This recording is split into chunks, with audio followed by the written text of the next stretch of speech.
Friends, welcome to the channel. तो आज से हम स्टार्ट करेंगे हमारी स्टैक डेटा स्ट्रक्चर को, कि which is a third type of data structure. तो जो हमारा स्टैक है वो बेसिकली वो क्या होता है? Stack is a data structure that follows LIFO rule. Okay, जो हमारा स्टैक डेटा स्ट्रक्चर होता है वो लीफो रूल को फॉलो करता है। What is the LIFO rule? That is last in first out. Then what is the meaning of this last in first out? We will see here. Let's take an example of, see, this is what a stack holder. This is what a stack holder. Okay, ये क्या होता है? हमारा stack holder है जिसमें हम various stacks को रख देते हैं, है ना। तो इन स्टैक्स को हम इसमें कैसे एंटर करवाते हैं? सबसे पहले हम इसको पाएंगे, फिर इसको एंड सो ऑन। ऐसे तो नहीं होता है हम सबसे पहले इसको एंटर करवा देंगे, नहीं ना। हम सबसे पहले इसको पाएंगे, इसके ऊपर इसको, इस स्टैक को, एंड देन सो ऑन। अगर इन केस हमें इनको इस स्टैक में से निकालना हो तो उसमें हमें क्या करना पड़ेगा? जो हमने सबसे एंड में पाया था, जो स्टैक हमने सबसे एंड में पाया था, उसको हमें क्या करना पड़ेगा? सबसे पहले आउट करना पड़ेगा। जैसे सपोज करो हमने इसको निकालना है ना, इसको निकालना, तो ऐसे तो नहीं होगा हम इसको सीधा ही निकाल लेंगे, डायरेक्टली निकाल लेंगे। उसके लिए हमें क्या करना पड़ेगा? सबसे पहले इसको, देन इसको, एंड देन इसको हम यहाँ से पुश कर सकते हैं। तो इस केस में हम कह सकते हैं कि जिस एलिमेंट को, जिस टैग को हम सबसे लास्ट में इंसर्ट करवा रहे हैं, उसको हम सबसे पहले आउट कर रहे हैं। Okay, that is last in first out. So this is but basically meant by this last in first out. तो जो हमारा स्टैक है वो भी इसी रूल को फॉलो करता है कि जो हमने एरे बना, चाहे हमें उस टैग को हमने एरे की हेल्प से इम्प्लीमेंट किया हो या फिर लिंक लिस्ट की हेल्प से इम्प्लीमेंट किया हो, हम क्या करते हैं? लास्ट में ही, अगर किसी एलिमेंट को हमने इंसर्ट करवाना है तो उसको भी हम क्या करते हैं? हम लास्ट में ही इंसर्ट करवाते हैं। जैसे सपोज कर हमारे पास 5 स्टैक थे, हमने एक और स्टैक होल्डर को, हमने स्टैक को क्या किया? हमने इंसर्ट करवाना है, तो उसको भी हम कहाँ पर इंसर्ट करवाएंगे? यहाँ पर इंसर्ट करवाएंगे ना। ऐसा तो नहीं है हम यहाँ पर इंसर्ट करवा सकते हैं, नहीं, हम लास्ट में ही उसको इंसर्ट करवाएंगे। और इनकेस अगर हमें निकालना भी होगा तो हम क्या करेंगे? सबसे पहले लास्ट वाले को ही डिलीट करवाएंगे। तो इसमें क्या होगा? जो हमारी इंसर्शन है, जो हमारी इंसर्शन है स्टैक में, इंसर्शन, एंड जो हमारी डिलीशन है वो कहाँ पर परफॉर्म होती है? एंड में। ओके, लास्ट वाले एलिमेंट पर ही हम इंसर्ट कर सकते हैं, लास्ट पोजीशन पर, और लास्ट पोजीशन वाले एलिमेंट को ही हम क्या कर सकते हैं? डिलीट कर सकते हैं। Okay, so this is what our last in first out. Okay, I hope so आपको इस एग्जाम्पल की हेल्प से हमारी जो स्टैक है उसको वो समझ में आ गया होगा। हम एक और एग्जाम्पल ले सकते हैं, लाइक जैसे कि हमारे मोबाइल फ़ोन्स में हमारे पास एक अंडू फीचर होता है।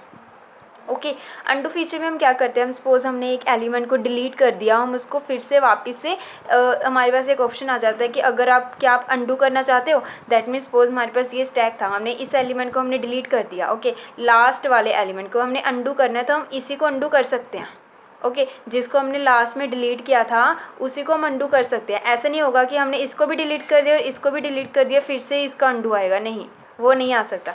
तो हम कह सकते हैं जो हमारा अंडू ऑपरेशन होता है वो हम स्टैक की हेल्प से इम्प्लीमेंट करते होते हैं। ओके, जो हमारा अंडू फीचर होता है वो स्टैक डेटा स्ट्रक्चर की हेल्प से क्रिएट होता है। ओके, तो ये एग्जांपल की हेल्प से हम समझ सकते हैं कि जो हमारा स्टैक है वो बेसिकली क्या होता है। ओके, तो अब हम समझेंगे जो हमारे ऑपरेशंस है स्टैक पर, बेसिकली हमारे पास इंसर्शन एंड डिलीशन ऑपरेशंस हैं वो परफॉर्म होते हैं हमारे स्टैक में। तो जो हमारा पुश ऑपरेशन होता है, okay, when we insert an element in a array, in a data stack.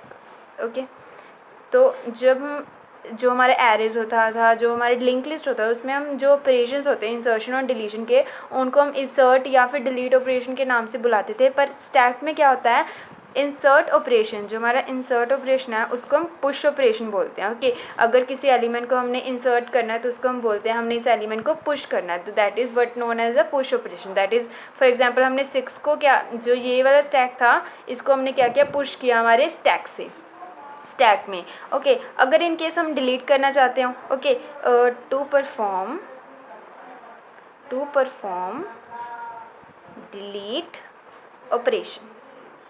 Okay, तो हम कह सकते हैं कि जब हम डिलीट ऑपरेशन को परफॉर्म करना उसको हम बोलते हैं पॉप ऑपरेशन। ओके, अगर हम पॉप आउट करना चाहते हैं किसी पर्टिकुलर एलिमेंट को हमारे स्टैक से, ओके, दिस इज़ व्हाट, अगर हमने 6 को यहाँ से निकाल दिया तो हम कह सकते हैं दैट इज़ अ पॉप किया हमने 6 जो स्टैक था उसको हमारे स्टैक होल्डर से। Okay, so this is what our pop operation.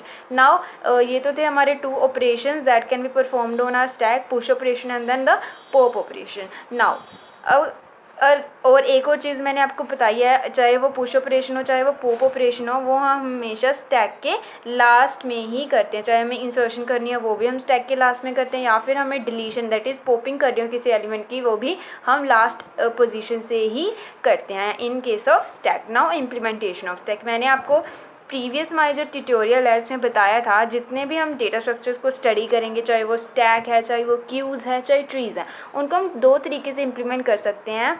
एक हम कर सकते हैं with the help of arrays, एक हम कर सकते हैं with the help of our link list. Okay, तो हमारे आगे के लेक्चर्स आएंगे उनमें हम क्या करेंगे, वन बाय वन इनकी इम्प्लीमेंटेशन को समझेंगे। सबसे पहले हम समझेंगे कि हम एरेज की हेल्प से हमारे स्टैक को कैसे इंप्लीमेंट करते हैं, देन हम समझेंगे हम लिंक लिस्ट की हेल्प से हमारा जो स्टैक है उसको कैसे इंप्लीमेंट करते हैं। तो आज के लिए इतना ही। आज हमने समझा कि जो हमारा स्टैक क्या होता है। बेसिकली जो हमारा स्टैक है वो क्या करता है, लास्ट इन फर्स्ट आउट जो रूल है उसको फॉलो करता है। जैसे अंडू ऑपरेशन हम कह सकते हैं हमारे मोबाइल फ़ोन्स में, वो एग्जांपल है हमारे स्टैक की। जो अंडू ऑपरेशन है वो भी स्टैक की हेल्प से ही क्रिएट किया जाता है स्टैक डेटा स्ट्रक्चर की। इसके दो ऑपरेशंस होते हैं, एक pop operation and push operation. Push is for insert operation and then pop is for the deletion operation, and then the implementation of a stack that can be done with the help of two ways, that is arrays and linked list। तो next lecture में हम समझेंगे इनकी implementation. सो या तब तक आज के लिए इतना ही, मिलते हैं हमारे नेक्स्ट लेक्चर में। Thank you for watching.